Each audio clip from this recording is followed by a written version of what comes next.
What does third-party insurance cover? All damage and injury. Damage to other vehicles. Injury to yourself. Damage to your vehicle. What does third-party insurance cover? Welcome to everyone. What does third-party insurance cover?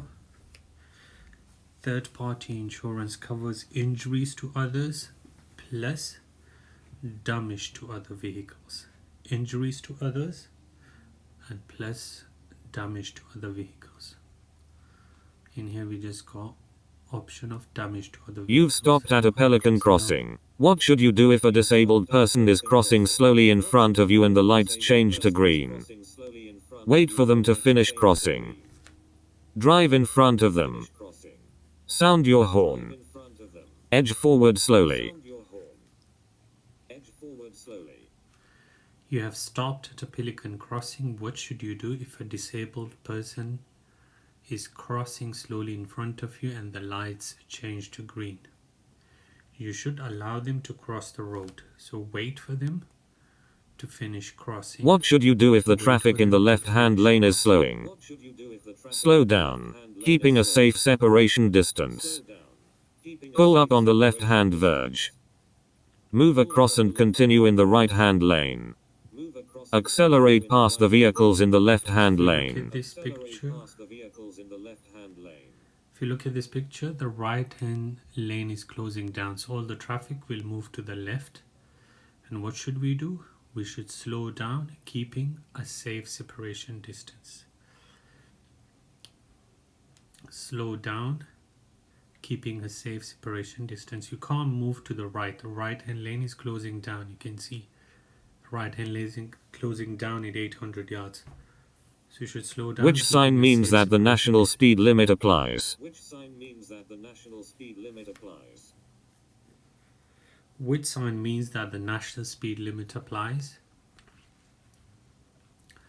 So this one means no vehicles.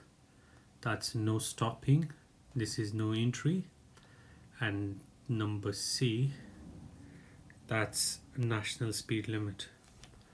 Mubarak, Mubarak. Why has the line in the center of the road changed? To warn you not to change lanes. To warn you there's a speed camera ahead. To warn of hazards ahead. To warn you the speed limit has changed. Why has the line in the center of the road changed? If we look at the start of the video, the gap is bigger. You see the gap between these white lines are bigger, and now it's changed to small gap. Why is it changed? These are called hazard line. This is called hazard line. Walaikum salam, Atif Bhai, Eid Mubarak. So to warn of hazards ahead. To warn of hazards ahead. When must you contact the Driver and Vehicle Licensing Agency, DVLA? When your vehicle's insurance is due. When you change your vehicle. When you get a parking ticket. When you use your vehicle for work. When must you contact the Driver and Vehicle Licensing Agency? This question and when should you update your vehicle registration certificate, they both the same question. They got the same meaning. There are three situations where you should let them know. One is vehicle, second home, and third health. So when your health affects your driving, you should let them know. When you change your vehicle, buy or sell your vehicle, you should let them know. When you change your address, you should let them know. So in these three situations. And let's see what option we have when you change your vehicle. How can you use your vehicle's engine as a brake? By selecting reverse gear. By selecting neutral gear. By changing to a lower gear. By changing to a higher gear. How can you use your vehicle's engine as a brake? So whenever a question comes about gears, it's always low. Always a lower gear apart from when you're driving in snow. Low, low, low, higher in snow. Only if it's about snow, we use higher gear. If it's not snow, we always use lower gear. So for example, when you're going downhill, we use lower gear. When you're going uphill, we use lower gear. When you're going through flood water or fault sign, we use lower gear. When you want to slow down your vehicle, you change to a lower gear. So in four situations, we use lower gear. Downhill, uphill, going through water, and when you reducing your speed, always lower gears. So by changing, you wish to tow a trailer. Where would you find the maximum NOS weight for your vehicle's tow hitch? In your license documents. In your vehicle registration certificate. In the vehicle handbook. In the highway code. Alaikum salam. You wish to tow a trailer. Where would you find the maximum nose weight for your vehicle's tow hitch? So where will you find that information, that how much your vehicles can tow? Where will you find that information? In the vehicle's handbook.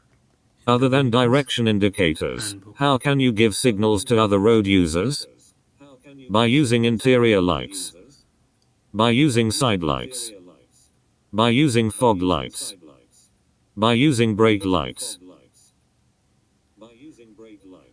Other than direction indicators, how can you give signals to other road users?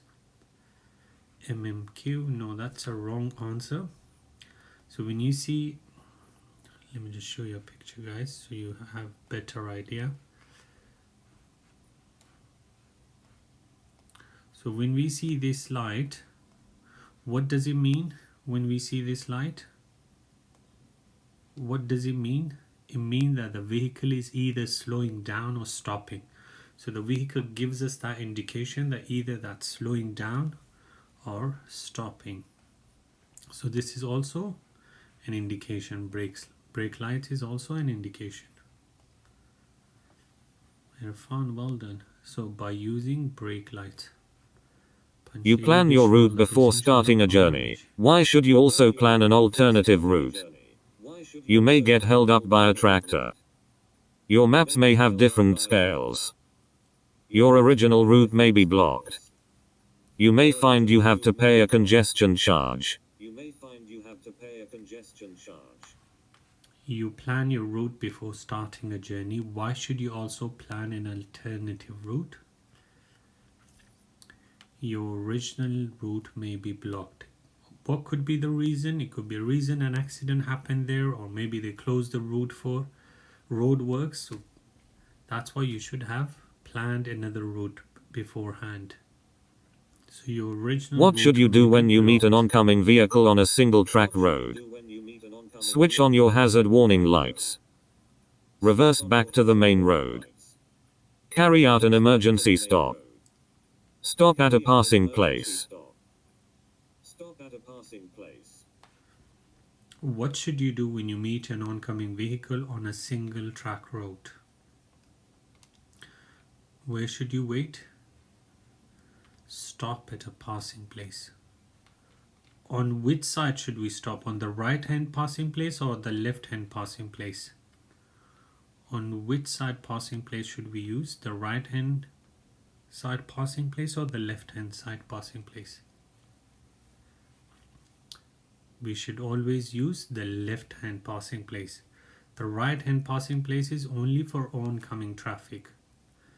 So if there is a passing place only on the right, what do? We wait opposite the passing place. Okay, so if in the question they ask you that the passing place is on the right hand side, then what do? We wait opposite. What should you do if you can't see clearly behind when you're reversing?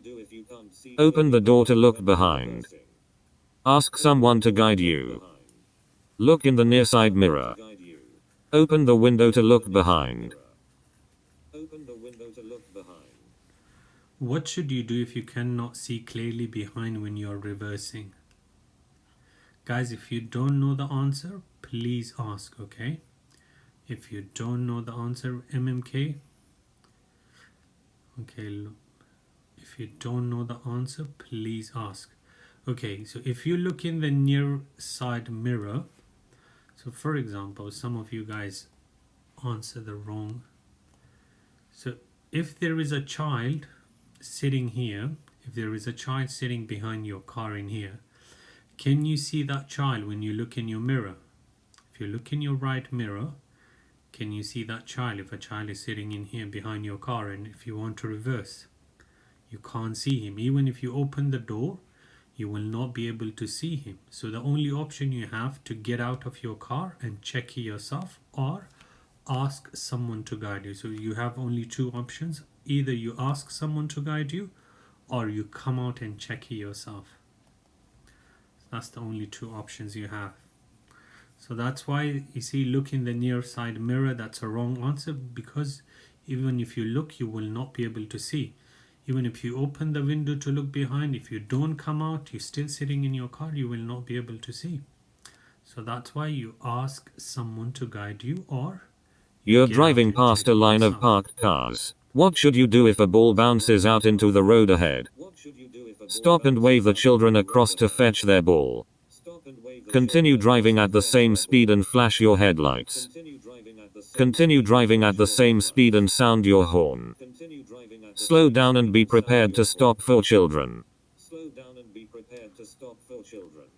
You're driving past a line of parked cars. What should you do if a ball bounces out into the road ahead? So if you see this ball, you can see this is a residential area, so obviously people living there. So the answer would be slow down and be prepared to stop for children. Wave chide palas pani share ta wave we palas pakala hum ishara na kawai hum chahta hu. You should never ever wave, okay? If it says wave, that will be always a wrong answer. Waving is not allowed at all. You should never wave it to other drivers. You should never wave it pedestrians or children to fetch their ball. You're looking for somewhere to park at night. When may you park on the right-hand side of the road? When you're in a one-way street. When you're more than 10 meters, 32 feet, from a junction. When you're under a lamppost. When you have your side lights on. You're looking for somewhere to park at night. When may you park on the right-hand side of the road? When may you park on the right-hand side of the road?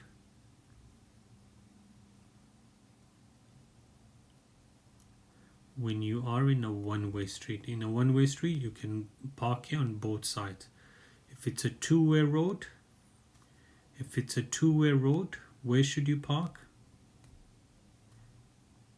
You should park only in the left-hand side. On a two-way road, you can only park on the left-hand side. You cannot park on the right-hand side. Walaikum salam. So when you are in a one-way street, and on a one-way street, you can overtake on both sides, and on a one-way street, you can park on both sides. So one-way street, you can park on both sides of the road, and also you can overtake on both sides of the road. So that's speciality about the one-way street. How should you load your trailer? Put heavy items over the axle. S. Put heavy items at the back. Put heavy items in the corners. Put heavy items at the front. How should you load your trailer?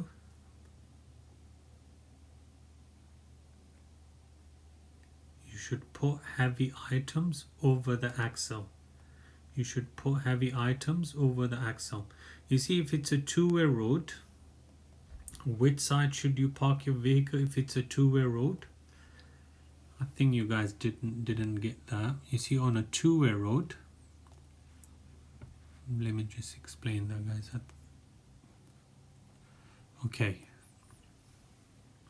If you look at this picture, see this bus, is this parked on the right or left?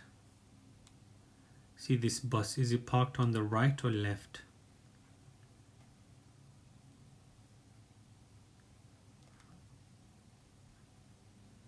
See, this bus is parked wrong.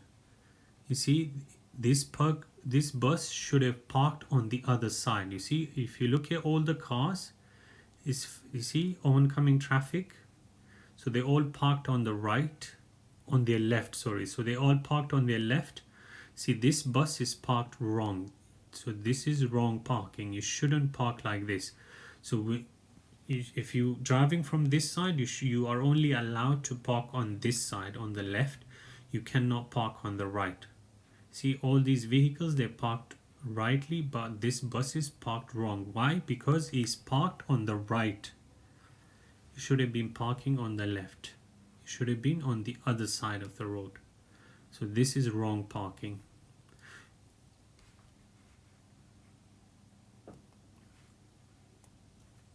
And guys, do you know the reason why you shouldn't park like this?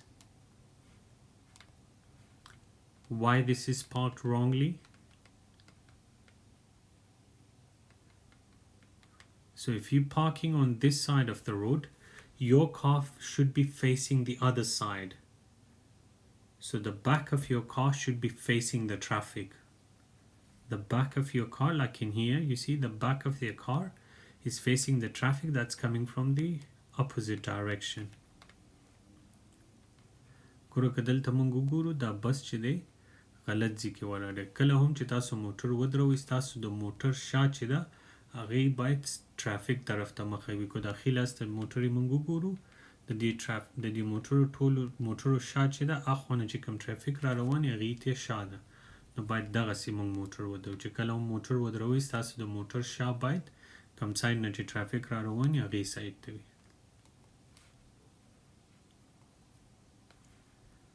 So how should you load your trailer?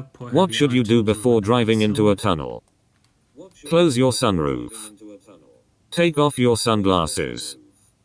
Switch on your windscreen wipers. Switch off your radio. What should you do before driving into a tunnel? Should take off your sunglasses. What does this motorway sign mean? Change to the opposite carriageway. Change to the lane on your left. Pull up on the hard shoulder. Leave the motorway at the next exit. What does this sign mean? Is there anyone that get confused in between these two? Is there anyone that get confused in these two signs? Wait opposite the carriageway or leave the motorway at the next exit. You see, it's very easy.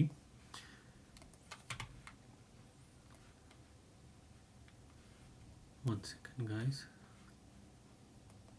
So we got this sign and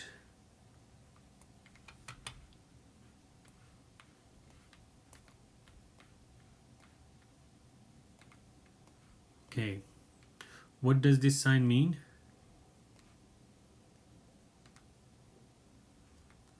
What does this sign mean, guys?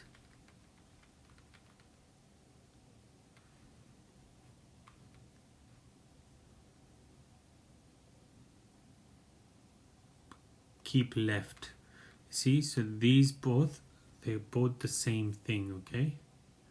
See, these two signs are exactly same. So this one will be on top of the road in the signboard, and this will be on the road, and it got same meaning, okay? And it looks the same as well. So keep to the left, or move to the left hand lane, or move to the left, okay? So if you just remember these two, is that clear now? See, so this one and this one exactly look the same, so it got same meaning.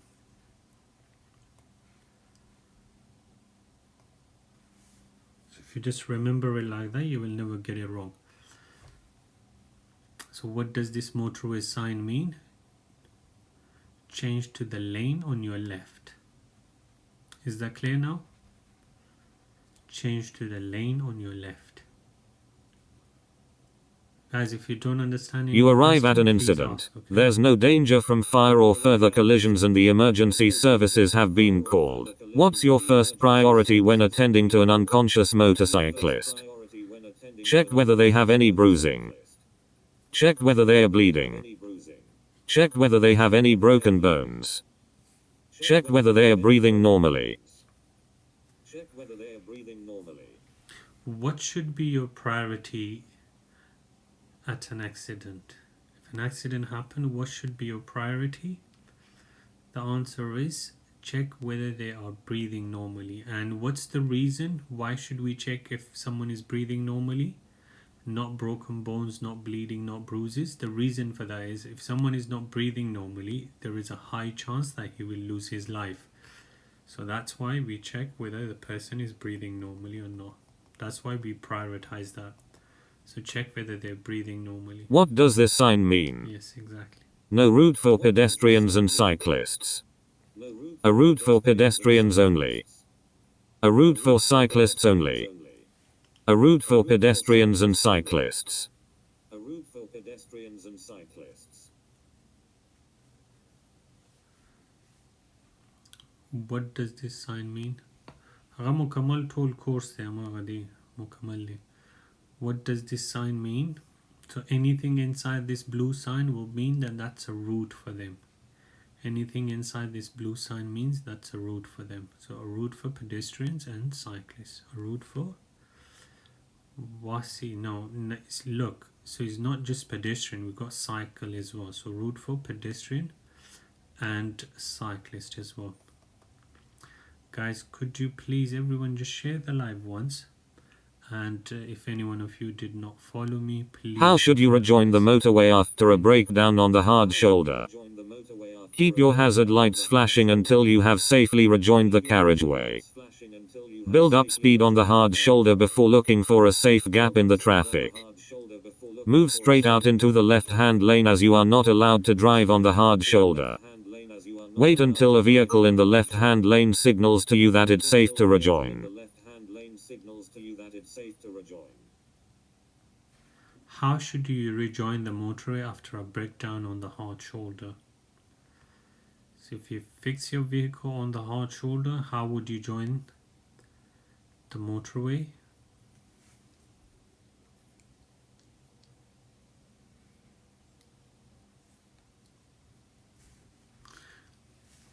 Guys, do you understand what it means build up speed on the hard shoulder before looking for a safe gap in the traffic? Build up speed on the hard shoulder before looking for a safe gap in the traffic. No, you see, make sure when you answering, you should know why you're answering that question. Okay, make sure you understand why you're answering that question. All right, let me explain this. Okay, so if you got a vehicle in here, you fixed your vehicle. What do? You start. This is the hard shoulder. So you start driving, drive. And once you gain speed, once you have enough speed, then you enter whenever you find a safe gap in this left-hand lane, you just enter there. So you start drive. And whenever you find a safe gap, you just enter into the left-hand lane of the motorway. So how should you rejoin the motor after a breakdown on the hard shoulder? Build up speed on the hard shoulder before looking for a safe gap in the traffic.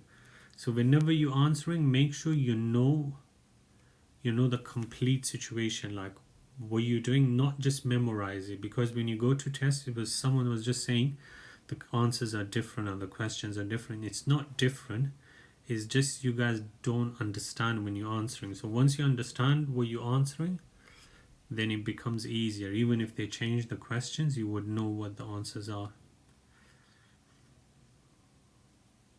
No, hey, it's not different. It's because most of you guys learn it like memorizing it.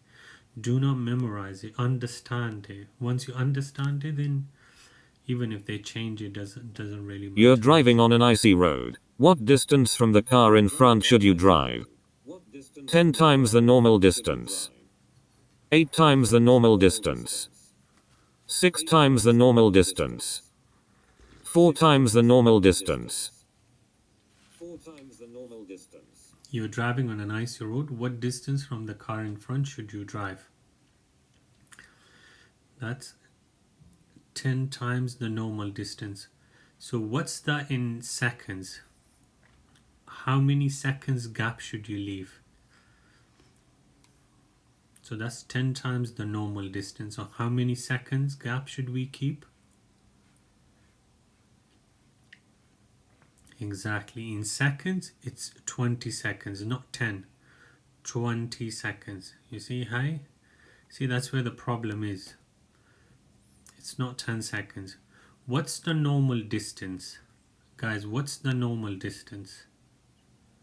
Does anyone know what's the normal distance? One normally distance we keep with the vehicle that's in front of us? We keep 2 seconds. So 10 times 2, 10 multiplied by 2 is equal to 20. So make sure you understand these questions like that, okay? So 10 times the normal, that's 20. What will happen if 20 your car's seconds. wheels are unbalanced? The brakes will fail. The steering will pull to one side. The tires will deflate. The steering will vibrate. What will happen if your car's wheels are unbalanced?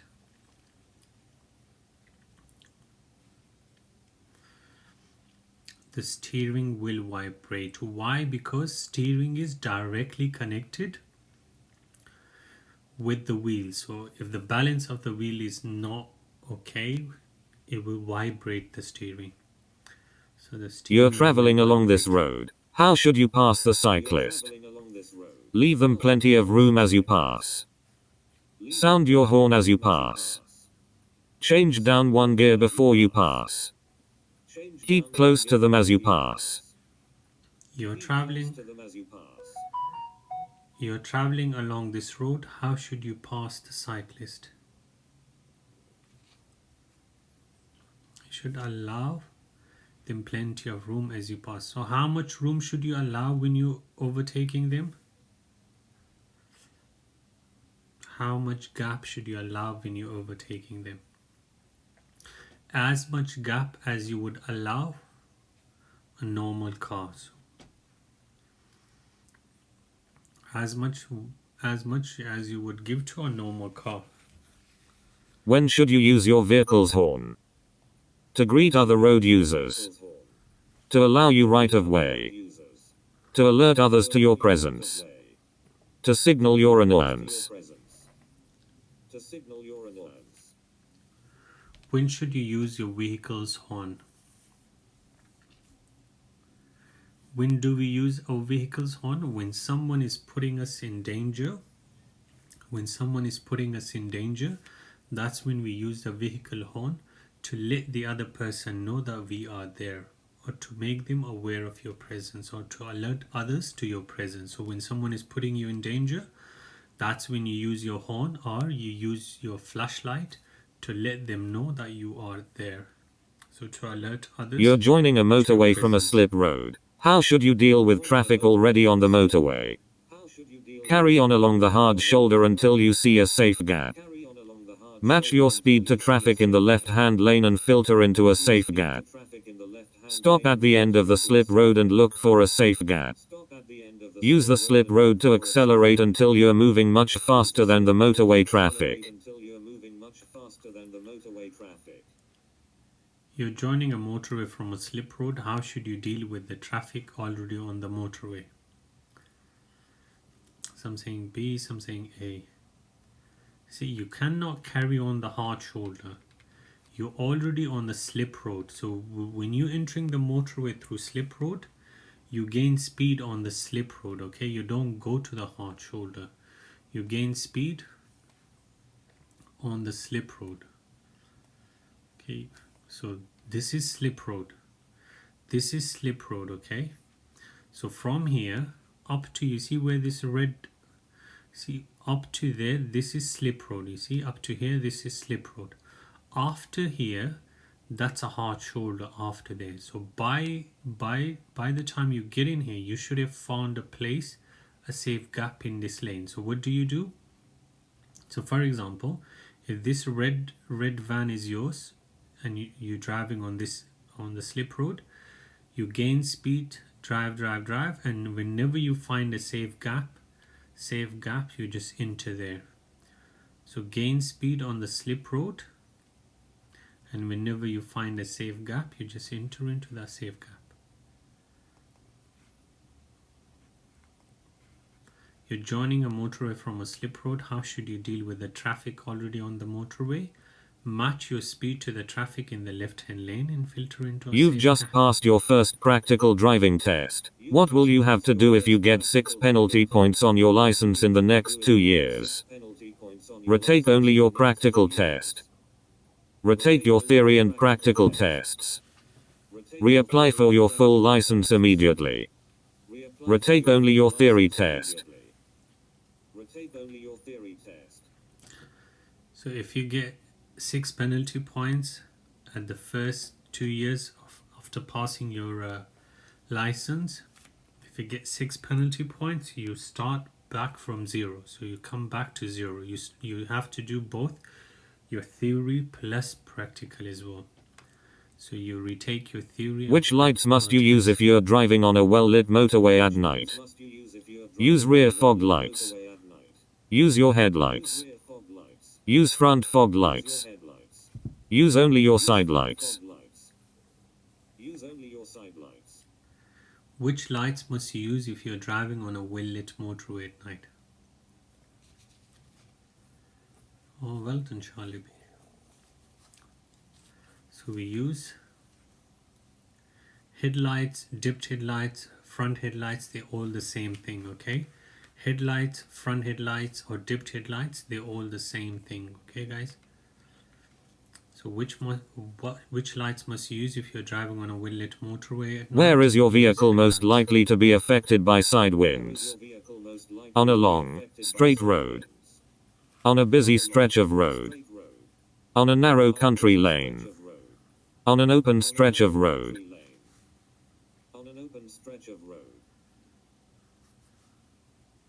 Where is your vehicle most likely to be affected by side winds?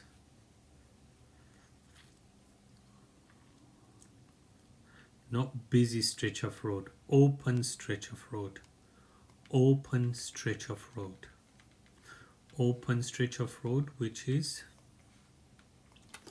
open stretch of road, guys, not busy stretch of road. Open stretch of road, which is like this, you see. Open stretch of road, this is an open stretch of road where there is no buildings, no trees, nothing that could block the wind from coming to the road. See, there is nothing that could stop the wind from coming to the road. So that's one answer is open stretch of road, and the other answer is on open suspension bridge, okay? Suspension bridge and open stretch of road, they're both the right answer for that question. So where is your vehicle most likely to be affected by side winds? On suspension bridge and also on an open stretch of road. They're both What the right does this answers sign for this mean? question. Pass either side to get to the same destination. Approaching traffic passes you on both sides. Turn off at the next available junction. Give way to oncoming vehicles. What does this sign mean?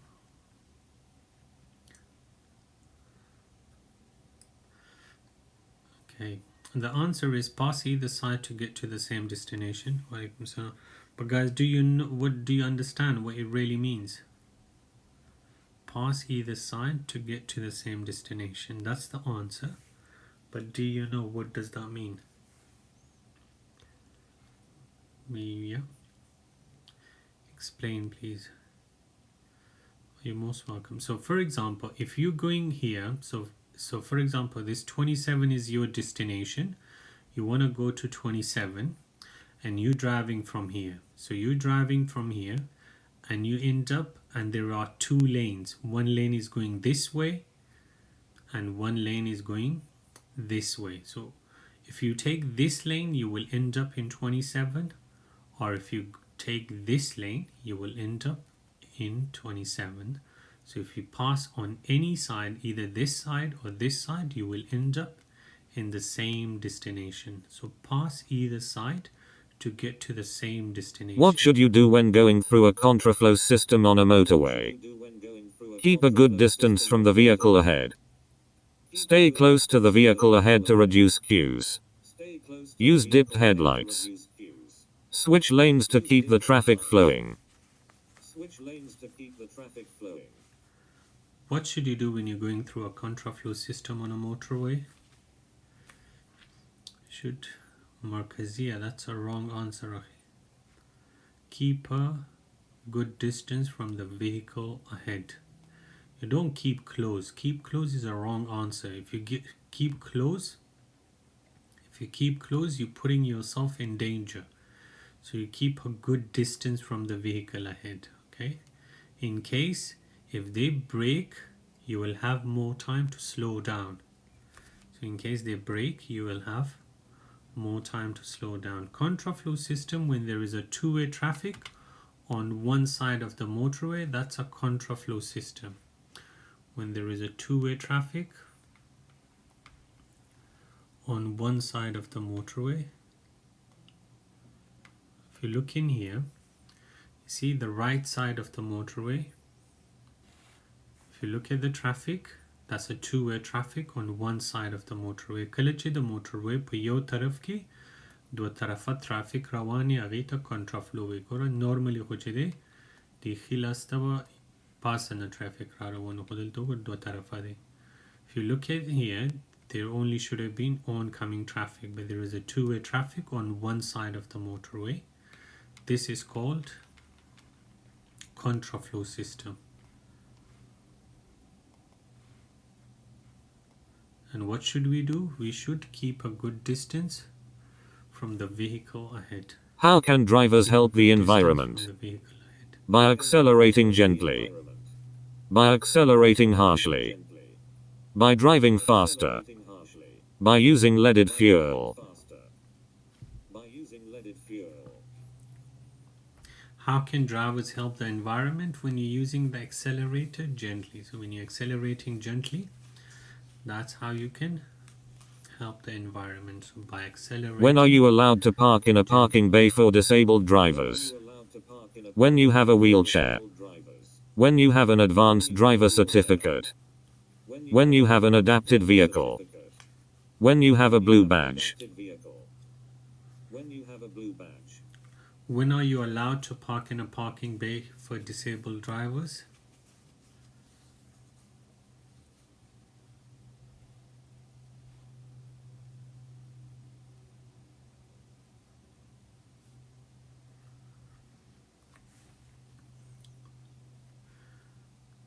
When you have a blue badge. When you have a blue badge. Blue badge is given to disabled people, disabled drivers by DVLA. And when you get blue badge, you're allowed to park in a disabled parking base. So when are you allowed to park in a parking bay for disabled drivers? What does this sign Have a mean? blue badge. Cattle grid ahead. Gated road ahead. Level crossing without gate or barrier. Level crossing with gate or barrier. Walaikum salam. What does this sign mean?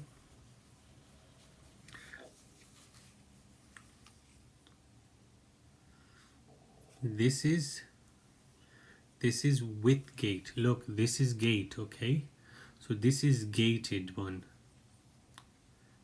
This is gated one. This is with gate, okay? And let me show you the signs without gate. This is without gate. This is without gate, guys. If you don't know, just take a picture of it so you remember. So this is without gate, and there is another sign that's without gate as well. This is also without gate. This is without gate, and the other one, the red cross, is also without gate.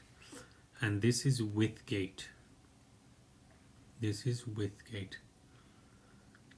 So level crossing with There's gate been a heavy or fall of barrier. snow. What should you consider before driving in these conditions? Whether you should wear sunglasses to reduce the glare. Whether you should drive without wearing your seat belt. Whether your journey is essential. Whether you should fit an amber flashing beacon to your car. There's been a heavy fall of snow. What should you consider before driving in these conditions? If it's heavy snow, what should you do? Make sure, if your journey is not very important, you should not drive. So you should check whether your journey is very essential or not. So whether your journey is essential. If it's not, you should not drive. You're following a slower moving vehicle. What should you do if there's a junction just ahead on the right? Overtake after checking your mirrors and signaling. Only consider overtaking when you're past the junction. Slow down and prepare to overtake on the left. Accelerate quickly to overtake before reaching the junction. You're following a slower moving vehicle. What should you do if there is a junction just ahead on the right? No, Lolo, you can't. You are not allowed to overtake on the left. That's one. And remember, can you overtake when you're approaching a junction? Guys, do you know? Can you overtake when you are approaching a junction? Are you allowed to overtake when you're approaching a junction? The answer is no. No. Okay, so you should not try to overtake when you're approaching a junction. That's why this is a wrong answer. Okay, Lolo, did you get that? So when you're approaching a junction, you should never try to overtake. So what should you do? Only consider overtaking when you pass the junction. So when you pass the junction, then you can overtake. Your car requires an MOT certificate. When is it legal to drive it without an MOT certificate?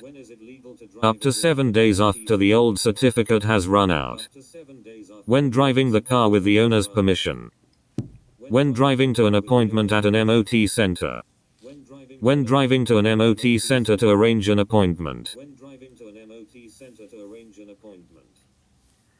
So when can you drive without MOT? When you already booked your MOT test and you're taking your vehicle for the test, okay? No, this is wrong answer. You see, D is a wrong answer. Why? Because it says to arrange. To arrange. That's a wrong answer. Why? You should not drive to arrange your MOT test. You should only drive when you got the test already booked and you're taking the vehicle to do the MOT test. That's why arranging is a wrong answer, okay? Because you can arrange the test over the phone, or you can travel by other means. Yeah, so pre-booked appointment, exactly. You can only go there if you already booked the test and you're doing the test on that day. So when driving to an appointment at an MOT center. What legal requirement must be met by a newly qualified driver? They must be accompanied on their first motorway journey. They must display green L plates. They must have valid motor insurance. They must have a new photograph taken for their full license. What legal requirement must be met by a newly qualified driver? They must have valid. You're in a tunnel and you see this sign. What does it mean? Direction to an emergency pedestrian exit. Beware of pedestrians crossing ahead. Beware of pedestrians. No footpath ahead. No access for pedestrians. You are in a tunnel and you see this sign. What does it mean? That's emergency pedestrian exit. Emergency pedestrian exit. And why do we have these inside the tunnel? Why do we have emergency pedestrian exit? We have these so we can use it in an emergency. For example, if a fire breaks out inside the tunnel, so these are the emergency pedestrian exits. Where would you find these road markings? On a pedestrian crossing. On a motorway. At a railway crossing. At a mini roundabout. Where would you find these road markings? At a mini roundabout. What's the national speed limit on a single carriageway road?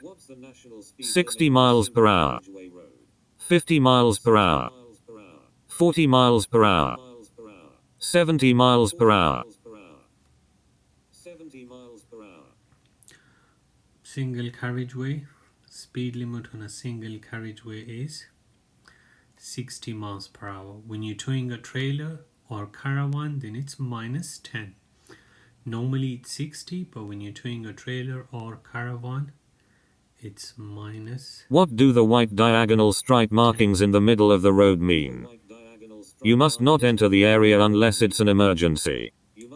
You should not enter the area unless it's necessary and you can see it's safe. No overtaking. It's an overtaking area for motorcyclists. What do the white diagonal stripe marking in the middle of the road mean?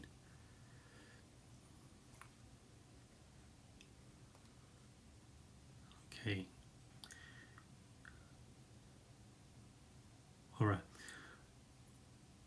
Yeah, I will explain. You see why this is a wrong answer. Does anyone know why this is a wrong answer? You must not enter the area unless it's an emergency. Why this is a wrong answer? Because if we look in here, it's a wide diagonal stripe marking. So if these were red, or if these were not broken.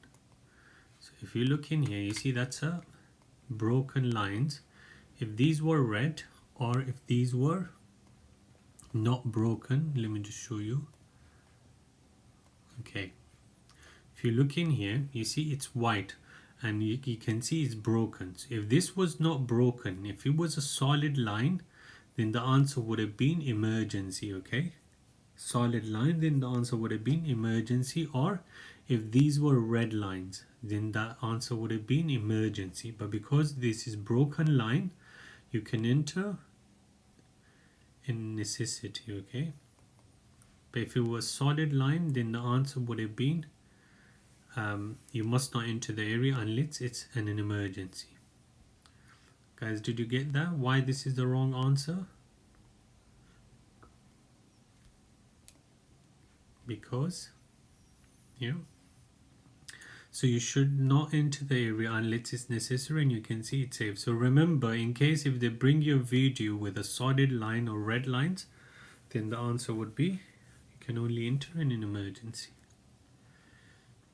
It's not A, it's B. You should not enter the area unless it's necessary and you can see it's safe. If you look in here, it's a broken line. You see, you're driving in heavy traffic on a wet road. Which lights should you use if there's a lot of surface spray?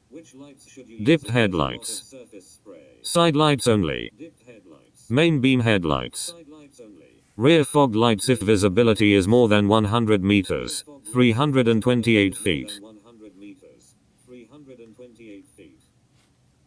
You're driving in heavy traffic on a wet road. Which lights should you use if there is a lot of surface spray? Dipped headlights.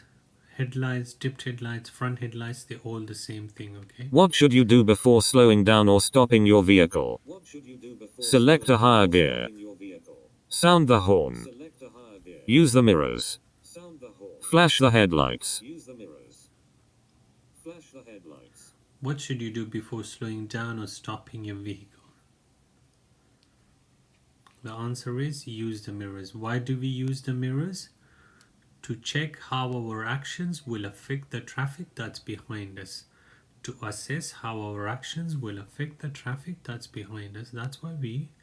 Why are vehicles fitted with rear fog lights? To warn drivers following closely to drop back. To show when they've broken down in a dangerous position. To make them more visible when driving at high speed. To make them more visible in thick fog. Why are vehicles fitted with rear fog lights? Yeah, so rear fog lights to make them visible in thick fog. To make them more visible in thick fog. Guys, could you please everyone just share the live once, and if you did not follow me, please do follow, guys. If any one of you did not follow me, please do follow. And if any one of you did not subscribe to my YouTube channel, please do subscribe. because I'm putting all these videos in my YouTube channel as well, so you can watch it whenever you have time. What would be affected if you carry a very heavy load on your vehicle? The vehicle's handling. The vehicle's gearbox. The vehicle's battery. The vehicle's ventilation. What would be affected if you carry a very heavy load on your vehicle? It will affect vehicle's handling, and there are other three answers for the same questions. It will damage your tires, it will increase your stopping distance, and it will also increase your fuel consumption. Increase fuel consumption, increase stopping distance, damage your tires, and it will affect your vehicle's handling. Okay, so for this question there are four answers. Okay, vehicle's handling, or it also affects stability. Number two, damage your tires, increase your stopping distance, increase your fuel consumption. So remember, because when you go to test, they could bring. Which of these signs answers. warns you of a zebra crossing? Which of these signs warns you of a zebra crossing? Zebra crossing. So that's elderly people crossing the road, children crossing the road, or school crossing, people walking along the road, and that's a zebra crossing. How will you benefit from following the manufacturer's service schedule for your vehicle? Your journey times will be reduced. Your vehicle will remain reliable. Your vehicle tax will be lower. Your vehicle will be cheaper to insure. Your vehicle will be cheaper to insure. So if you service your vehicle regularly, how will that benefit your vehicle? It will remain in good condition. It will remain in good condition, so your vehicle will remain reliable. What must you do if poor health affects your driving? Inform the licensing authority. Inform your local police. Avoid using motorways. Always drive accompanied.